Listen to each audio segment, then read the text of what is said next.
सारे जहां में है। सारे जहां में रोशन रुड़की का है सितारा, सारे जहां में रोशन रुड़की का है सितारा। चोटी हिमालय की, चोटी हिमालय की ये सबक है सिखाती। I don't know whether Dr. Banerjee knows or not because he is new to this campus. Dr. Jai Krishna once took me to his Bangalore and told me that this is the place which is highest in this area, and here you can see the entire mountain hills of Himalayas. And I hope you may and sometimes see such a thing, but here I am taking it as a lesson which Himalaya gives us.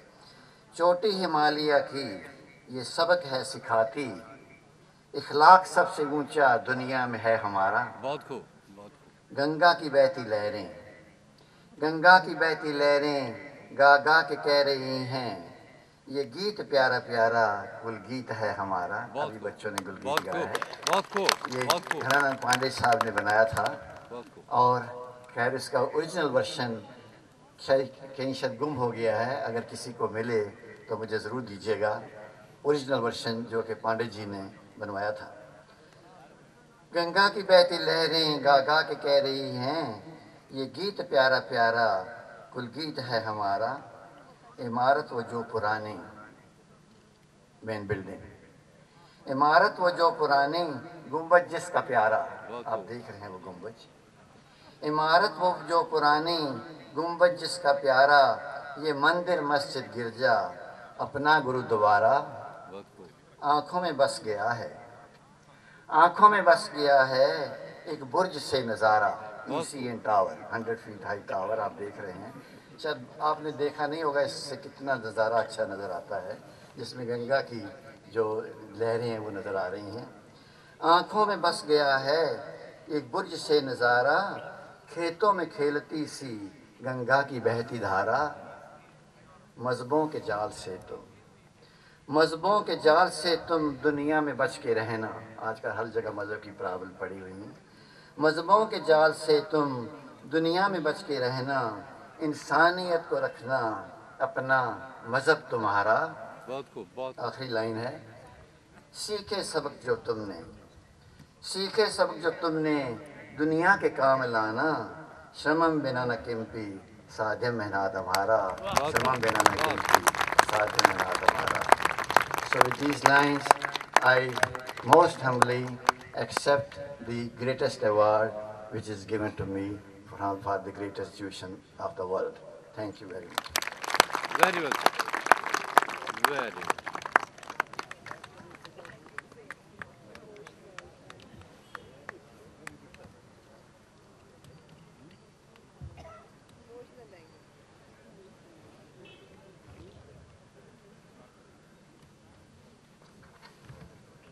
Thank you, sir. I now request Shri B.K. Chaturvedi to kindly come forward as I read his citation. Shri Bhuvan Chaturvedi, born 1948, graduated from erstwhile University of Roorkee, now IIT Roorkee, in 1969 in mechanical engineering. He was active in sports and was secretary squash. Then he studied in IIM Ahmedabad for post-graduation in management, passing in 1971. He has held various top-level corporate positions in various industries, including automobiles, auto parts, engineering and management consulting. He began his career with Tata Motors Pune in 1971. In 1978, he joined Eicher as manager manufacturing and rose to the level of managing director, Eicher Limited, in 1977. He was a key member of the founding team of Eicher, which transformed the organization from a small company to a major player in the automobile industry, with product range of tractors, commercial vehicles, and two-wheelers. In the year 2000, he became president and executive director of Hindustan Motors Limited for 4 years. He gave new strategic direction to the company by getting into contract manufacturing for other auto manufacturers. His other brief assignments were CEO of Central Park and CEO of Indian operations of a global consulting firm Lenoir Consulting. Shri Chaturvedi was president of Tractor Manufacturers Association and was a member of CII National Council. He has been closely associated with some large private equity firms and is independent director on the board of 4 companies. It is a pleasure and privilege for the Indian Institute of Technology, Roorkee, to honor Shri Bhuvan Chaturvedi with the Distinguished Alumnus Award on the Alumni Day, November 25, 2012.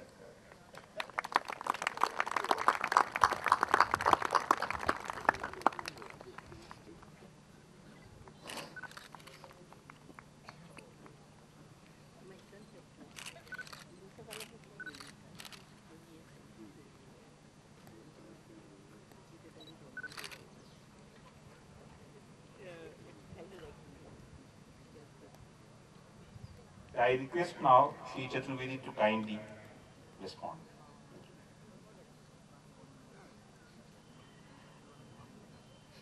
Director Professor Banerjee, Dean Alumni Professor Gupta, Mr. Buddhi Raja, Mr. Verma, Professor Simbal, my seniors from Diamond and Golden Jubilee batches, fellow alumni, ladies and gentlemen. It's an extreme privilege to have this recognition from this institution. It is a very special recognition because it comes from my own alma mater. I am proud to be a part of this great institution which has the reputation of excellence for over 150 years. And this pursuit of excellence continues. Every time I come here, I see positive changes. Infrastructure is improving significantly. The labs are getting updated, the new library, many centers of excellence in the pipeline. I am not only hopeful, but I am confident that this institute is on its way to become one of the top ranking institutes in the world.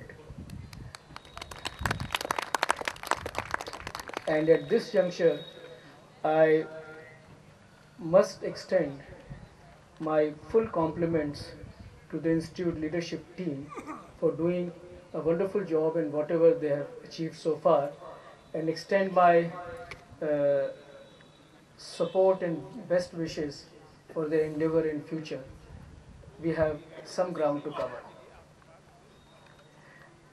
So when I recall Roorkee, I recall that here I got a feeling that education was something which was much more wholesome. It was not only classroom academic education, it was a much more wholesome mission. It was extended to the sports field, it was in the club, it was in the mess, it was in every activity in which a student was involved. Now, picking a cue from that philosophy, I wish to make a small suggestion, and the suggestion is to examine whether we should give little more focus on the soft skills in the students. There are many studies done in the organizations which show that technical knowledge is necessary but not sufficient for professional success. Now, there are very good. I have personally seen that outstanding, technically competent people who are not able to leverage their full capacity, full capabilities because of gaps in some soft skills. Now, by soft skills, I mean, things like, effective communication, ability to influence and persuade others, ability to look at big picture, take an helicopter view and then form one's view, team versus self, and so on and so forth. I think this is something which is a matter of detail.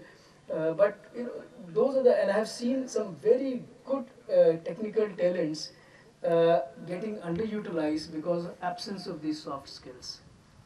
Now, we have two options.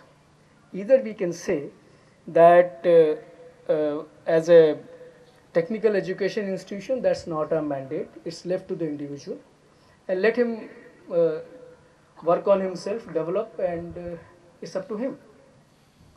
The other approach is that if we consider that some of these things are critical for a person's success and we would like our students to succeed, then would we like to add them into our agenda?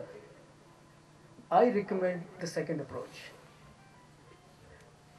And I believe that if you do that, then it could be a very significant differentiator for IIT Roorkee amongst all educational institutions. In fact, I would go a step further. In general, it is seen that these skill gaps are there even much more so in other technical institutions. There could be a case to set up a center to work on soft skills for engineers and applied scientists, and it could become a center of a kind of national significance, a resource center for the whole country. I think I am fully confident that on technical input front we are doing a very good job, and we will do still better job. But I thought this is one area, if we can, if we sort of, there are more competent people in the institute who can process this and see whether it's worthwhile, I think we can make a big difference. In the end, I once again thank the institute for giving me this recognition. Thank you very much, sir. I now request Professor Harsh Gupta to kindly come forward as I read his citation.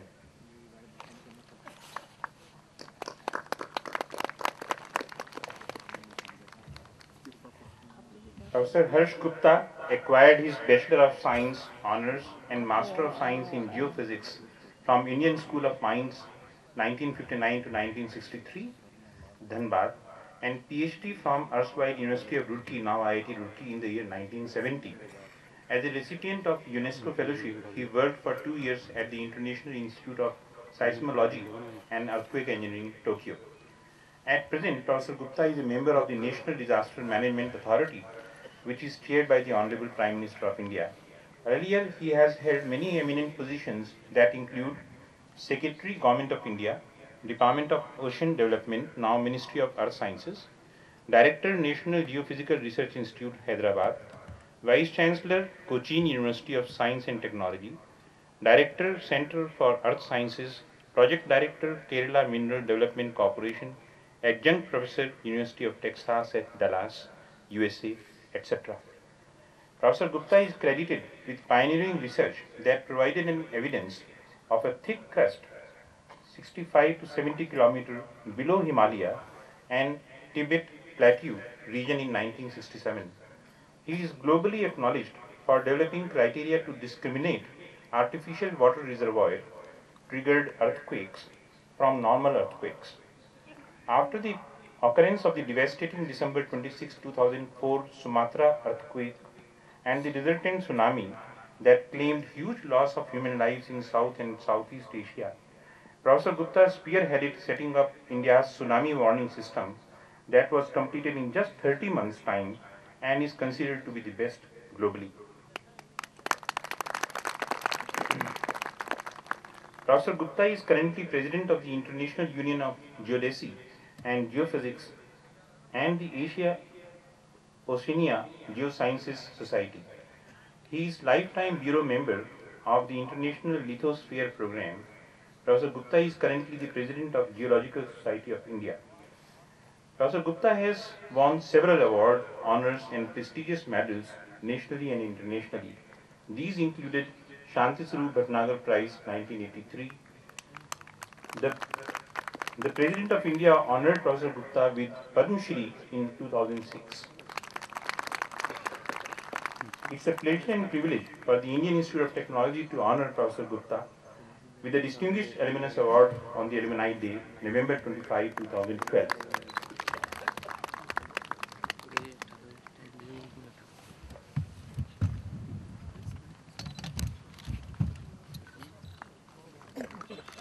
भाई hello आराम से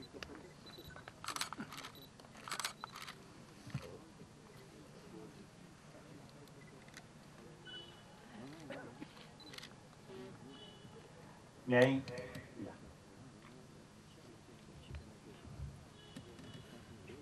May I now request Professor Harsh Gupta to kindly respond. Thank you.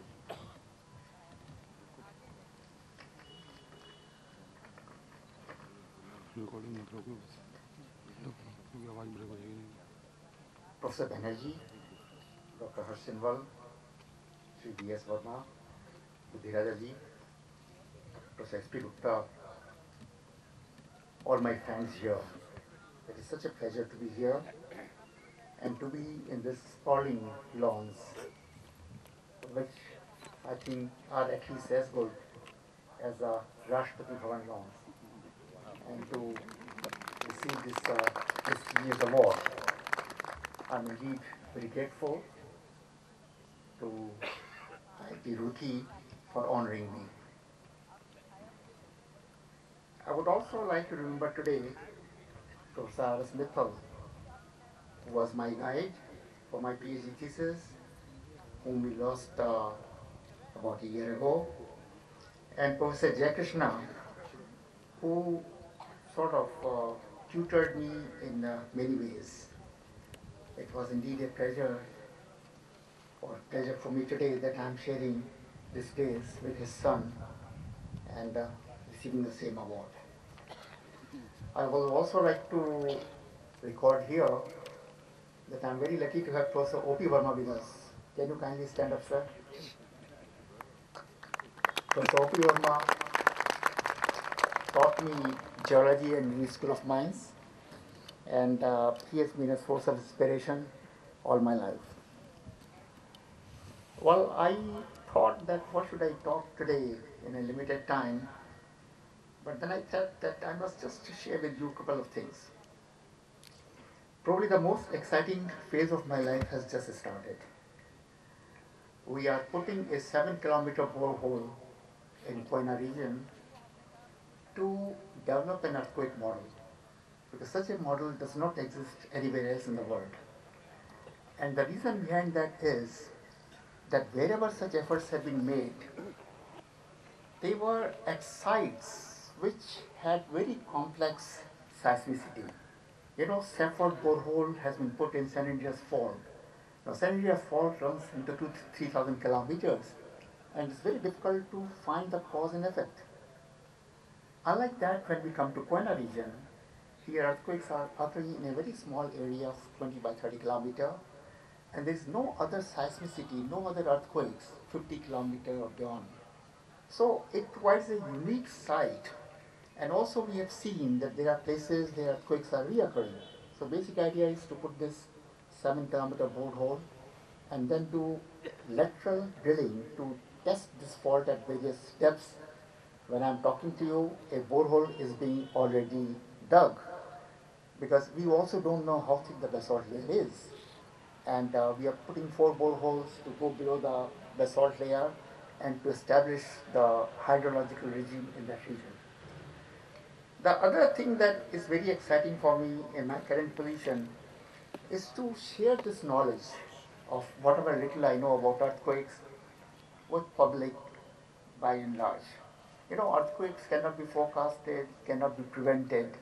The best we can do is to educate ourselves that how do we get out of them, how do we protect ourselves, how do we make our buildings resilient to earthquakes.